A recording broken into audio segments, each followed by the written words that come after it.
Right, so I've had a day to let the results sink in. There's a lot of talking points from this one. We're going to be going over all things Leinster versus Munster and answering where both teams stand after a brutal clash in Croke. Let's get stuck in.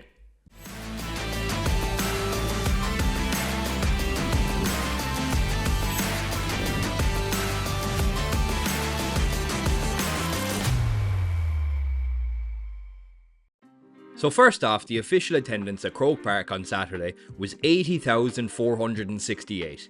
The health of Irish rugby and the URC is in no question.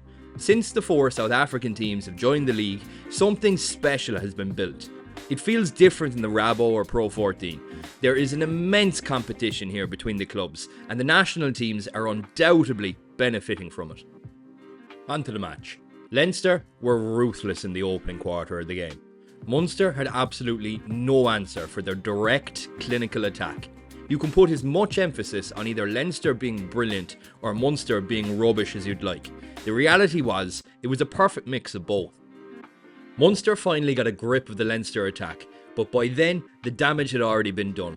And by the end of the first 40 minutes, it was looking very bleak from a Munster perspective. The second half was much more closely contested. Munster gave their all, but it was never nearly enough. Leinster strangled the game, and by the end of the 80 minutes, Munster were just about conscious. Fair dues go to Leinster. In the 15 or so minutes in the first half, where they scored 90% of their points, they looked unstoppable.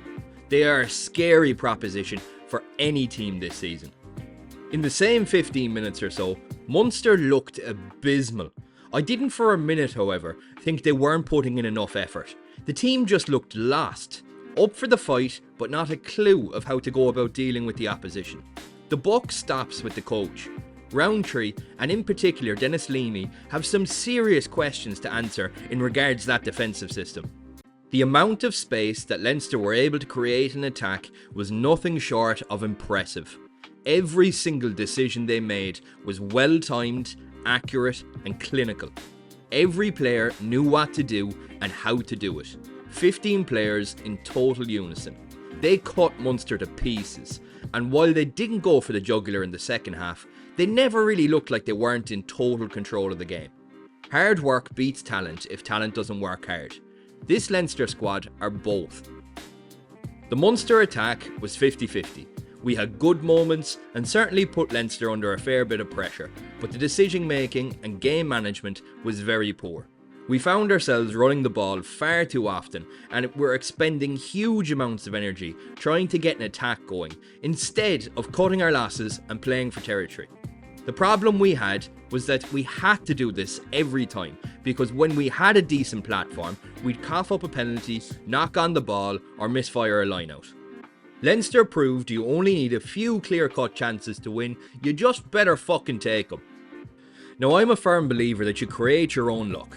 The culture around referees and officials in our sport is certainly one to be proud of. But there was a lot of errors from the officials on Saturday. R.G. Snyman's knock-on in the build-up to Leinster's second try. The decision to call back the play and prevent Calvin Nash from touching the ball down for Munster's disallowed try, instead of allowing the TMO to review the forward pass. Numerous contradictory in at the side calls, holding calls, the breakdown, the list can go on and on and on. I'm not suggesting this played into the result. I just think it's important to call a spade and demand that the officials are constantly working at being as elite as the sport deserves. Secondly, Tadhg Byrne pissed this ref off almost immediately. There is an art to talking to a ref, and he needs to learn it fast. I used to hate watching Sexton captain Ireland, as it always seemed like his aggressive, combative nature that made him an elite player used to work against us, and the officials fucking hated him. In complete contrast, Rory Best was always excellent at speaking to the refs. He was never a pushover, he made sure that his point was heard. He influenced the ref's decision, but he always did it in a respectful fashion that kept the ref on our side. Now, I've heard a lot of people being critical of Leinster for not scoring more points in the second half, but honestly, I just really don't agree with that. In the second half, their defence was equally as impressive as their attack was in the first. What stood out was their decision making again. They knew when and where to commit numbers. They were cool and calm when they needed to be, and right at the opportune moment, poached the ball again and again. Now, if you were to fault Leinster in recent years, it's their tendency to fall at the final hurdle in the business end of the season. If it looks like they're not in full swing yet, then it's likely by design.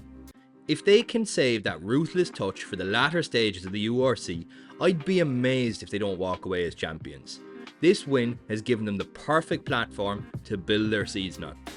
As for Munster, something isn't right. The amount of injuries is extremely worrying. If this only happened once, you wouldn't be as sceptical, but this is probably the third season in a row where the squad is completely depleted. Between the strength and conditioning coaches, the physios, or the intensity of the training sessions, something has to give, and only those within the club know what the problem is. Everyone else can only speculate. Regardless of who's fit and available or not though, the great teams can have players transition in and out of the starting team seamlessly. Why? Because they've all bought into the system. Everyone is singing from the same hymn sheet. Couldn't be further from the case with Munster at the moment. Just take a look at the lineouts. The ball goes into touch and our pack go into mayhem. No one on the same page. This is inexcusable. Get onto the training pitch and iron that shit out. It's not rocket science. In the immediate future, Munster are heading to South Africa. The goal is to survive, to start to build the cohesion in the defensive and attacking systems that should really have been there since pre-season. Lick our wounds and hope to build something that can spark our season. What makes the URC so special is that it's anybody's to win. Munster last won the URC in 2023. We finished 5th in the league that year. When push comes to shove, you need to peak at the right time in the season. We're far away from peaking, but it's a long way till the season's over. Cheers for watching, catch you at the next one.